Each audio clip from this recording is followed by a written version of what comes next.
Halo, perkenalkan nama saya Iwayan Narisanjaya, NIM 201535453. Di sini saya akan membahas tentang UI dan UX. Sebelum saya membahas lebih dalam tentang UI dan UX, kita juga perlu tahu atau paham konsep IMK. Nah, apa sih IMK itu? Nah, IMK atau interaksi manusia komputer adalah sebuah cabang ilmu sains yang mempelajari tentang interaksi manusia dengan mesin. Nah, jika saya bawa ke dunia website, mesin bisa diartikan sebagai perangkat hardware dan software.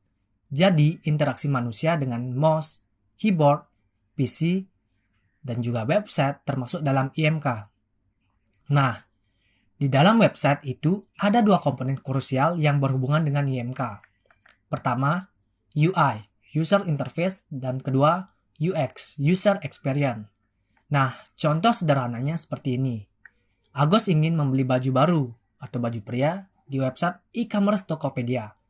Nah, setelah membuka website tersebut, Agus kebingungan. Dia tidak mengerti cara membelinya bagaimana. Nah, kemudian sistem Tokopedia memberikan instruksi secara visual mengenai cara belanja. Misalnya, pengenalan kolom untuk mencari barang, display barang terbaik berdasarkan popularitas dan harga, ada tombol beli dan keranjang belanja, dan pemberitahuan alur pembayaran sampai pengiriman barang. Nah, Agus menjadi sangat senang. Seketika itu juga, Agus langsung paham cara berbelanja secara online. Nah, setelah itu, dia memberi feedback tentang layanan Tokopedia melalui survei pengguna. Nah, kemudahan dan kepuasan pelanggan inilah hasil dari pengaplikasian user experience. Dan untuk segi tampilan website yang menarik dan interaktif adalah hasil pengaplikasian user interface atau UI. Selanjutnya, apa itu UI, UX?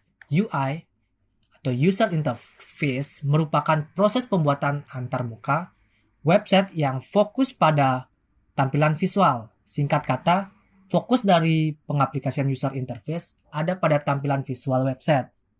Jadi, penerapan UI yang benar akan membuat tampilan website terlihat elegan, proporsional, dan menarik. Nah, tujuan lain dari penerapan UI ini adalah membuat keseimbangan dan keseragaman dalam desain website. Dengan begitu, jenis font, warna, dan gambar bisa saling menyatu. Nah, akibatnya, user atau pengguna akan lebih nyaman berinteraksi di website milikmu atau milik kalian. Nah, untuk lebih jelasnya, perhatikan gambar berikut ini. Apa yang kamu rasakan dari setiap tampilan visual halaman website apple.com? Nah, kemungkinan besar kamu akan langsung merasa nyaman dan suka. Kenapa demikian? Nah, karena web developer apple.com menerapkan ilmu UI dengan sangat cerdas. Dia mendesain setiap halaman web page dengan elegan. Jenis font, size font, warna, dan penempatan layoutnya sangat eye-catching atau bisa dibilang enak dipandang. Nah, selanjutnya user experience.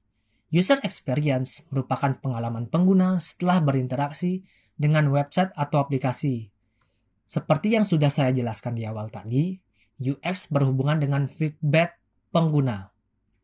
Jadi, kamu akan bermain dengan data untuk mengetahui kinerja fitur dan tampilan terbaik dari website.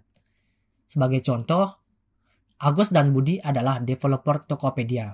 Nah, mereka ingin mengatur tata letak menu keranjang belanja. Menurut Agus, posisi terbaik untuk keranjang belanja di kiri atas. Nah, akan tetapi sebaliknya, menurut Budi, ada di kanan atas. Akhirnya, kedua developer ini beradu argumen. Debat tak kunjung henti, akhirnya mereka memutuskan untuk melakukan pengujian. Karena hipotesa tanpa pengujian hanya menjadi pondasi yang rapuh. Alhasil, mereka melakukan pengujian UX.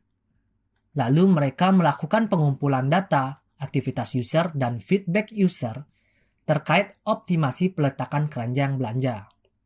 Dan ternyata hasilnya mengejutkan, posisi keranjang belanja di kanan atas memiliki konversi paling tinggi. Kesimpulannya, tanpa penerapan ilmu user experience atau UX, developer hanya bersandar pada hipotesa semu. Nah, selanjutnya, apa saja sih komponen UI, UX itu?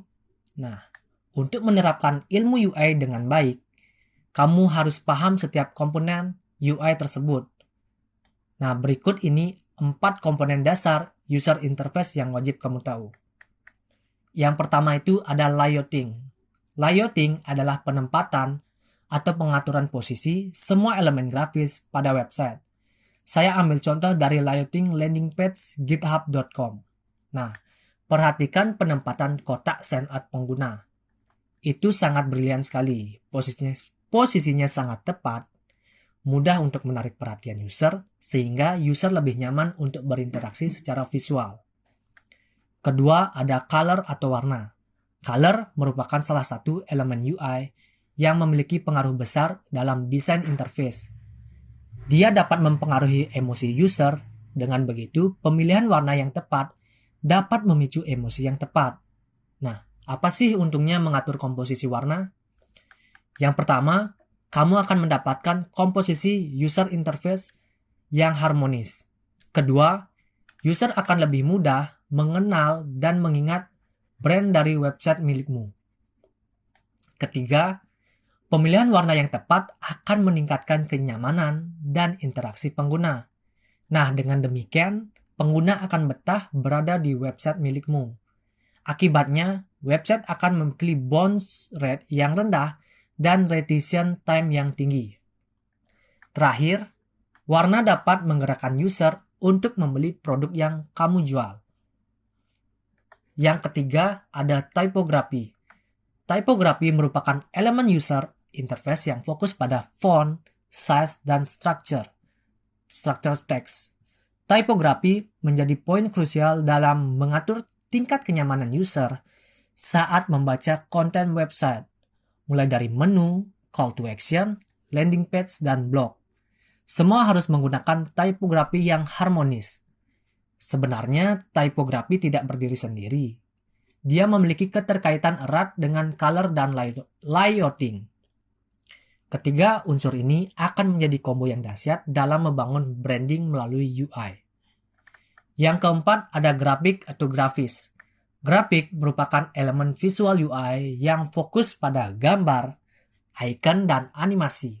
Nah, contohnya pada icon keranjang belanja, icon pesan, animasi flash sale, gambar promo produk.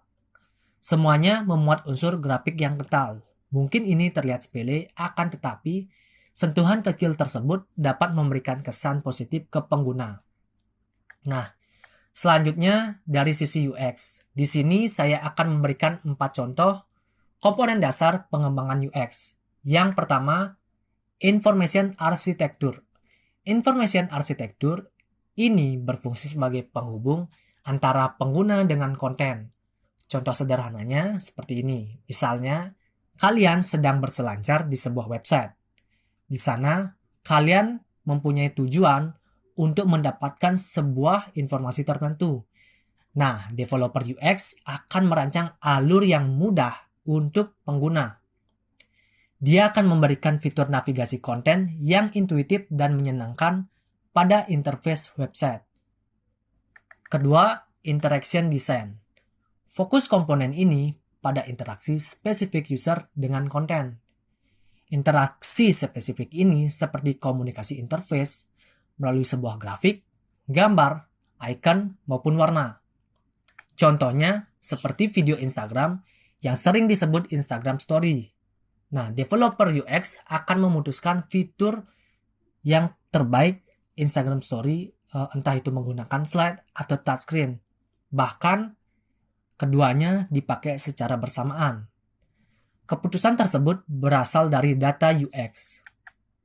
Yang ketiga ada usability. Nah, pada dasarnya, usability berhubungan dengan pemanfaatan data untuk validasi fitur atau desain.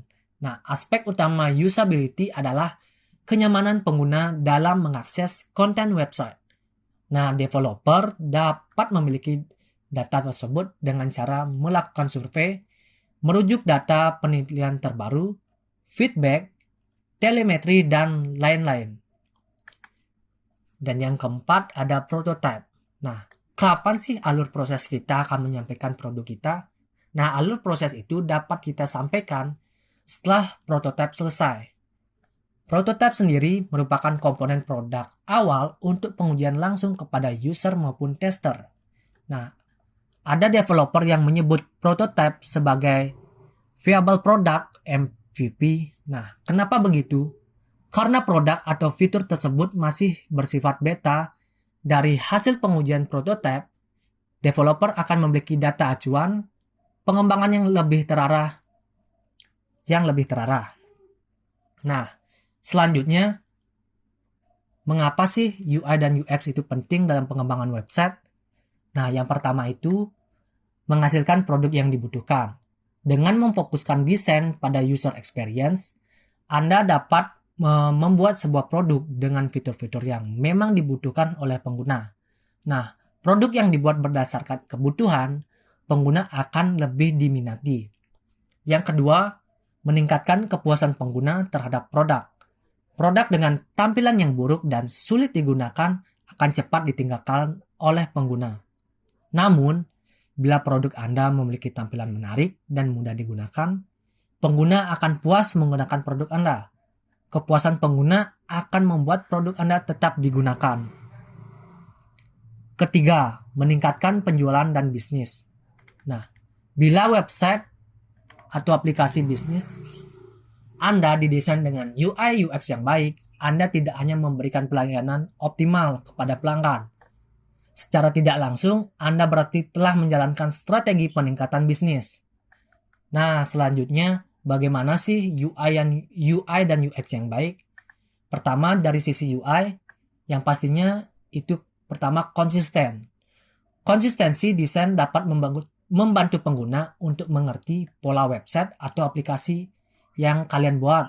Dengan begitu, pengguna akan lebih mudah menggunakan produk Anda atau produk kalian. Mereka juga akan lebih familiar dengan produk-produk kalian karena desain yang konsisten. Yang kedua, responsif. Tampilan website yang baik harus fleksibel di segala perangkat, entah itu desktop maupun mobile atau smartphone. Nah, hal ini agar pengguna bisa melihat tampilan website atau aplikasi dengan baik di perangkat manapun. Dengan begitu, pengguna bisa tetap mengakses website atau produk Anda di mana saja dan kapan saja. Yang ketiga, jelas dan ringkas. Tampilan website Anda harus terlihat jelas dan ringkas agar pengguna dapat memahami informasi aplikasi atau website yang Anda buat. Keempat, intuitif. Desain yang intuitif secara sederhana artinya mudah dimengerti secara natural. Pengunjung jadi dapat dengan mudah memahami flow website Anda tanpa perlu membutuhkan sebuah manual book. Kelima, kontras warna yang baik. Pemilihan warna dalam desain interface sangatlah penting. Kontras warna yang baik akan memudahkan pengguna membaca dan memahami informasi. Dan yang keenam, informasi yang terstruktur. Desain UI yang baik tidak hanya harus indah, namun juga mudah digunakan atau mudah untuk digunakan. Dengan menampilkan informasi yang terstruktur, informasi akan lebih mudah dipahami oleh pengguna. Tidak hanya meletakkan gambar, icon maupun tulisan, desain seperti ini akan membantu pengguna untuk bisa lebih fokus dan cepat menyelesaikan kebutuhannya. Selanjutnya, untuk sisi UX, yang pertama, mudah digunakan. Mudah digunakan ini artinya pengguna bisa menggunakan fitur-fitur aplikasi atau website tanpa membutuhkan effort yang berlebih. Kedua, memiliki nilai. Bernilai atau memiliki nilai berarti fitur-fitur yang ada pada produk sesuai dengan kebutuhan pengguna. Nah, jika produk tidak dibutuhkan oleh pengguna, produk tersebut belum dikatakan mempunyai nilai yang berharga meski produk tersebut mudah digunakan. Ketiga, mudah untuk didapatkan. Sebuah produk yang bernilai seharusnya mudah untuk didapatkan, mudah dibeli, dan mudah diunduh, sehingga pengguna bisa dengan mudah untuk memulai menggunakan produk tersebut. Keempat, kesenangan pengguna. Istilah ini berkaitan dengan perasaan emosi tertentu. Nah, misalnya itu pengguna merasakan pengalaman yang menyenangkan saat menggunakan produk tertentu. Jadi, kesimpulannya, user interface dan user experience memiliki perbedaan yang cukup signifikan, di mana UI hanya berfokus pada tampilan visual website agar terlihat menarik dan interaktif, sedangkan UX lebih condong ke fungsionalitas dan kegunaan sebuah fitur atau task. Biarpun ada perbedaan di antara UX dan UI, tapi kalian tidak boleh memisahkannya, karena UI dan UX adalah komponen website yang saling mendukung. Nah, jadi tidak berdiri sendiri. Dalam membangun website, kita juga perlu melakukan riset kepada pengguna itu sendiri. Sekian presentasi saya mengenai UI dan UX. Saya ucapkan terima kasih.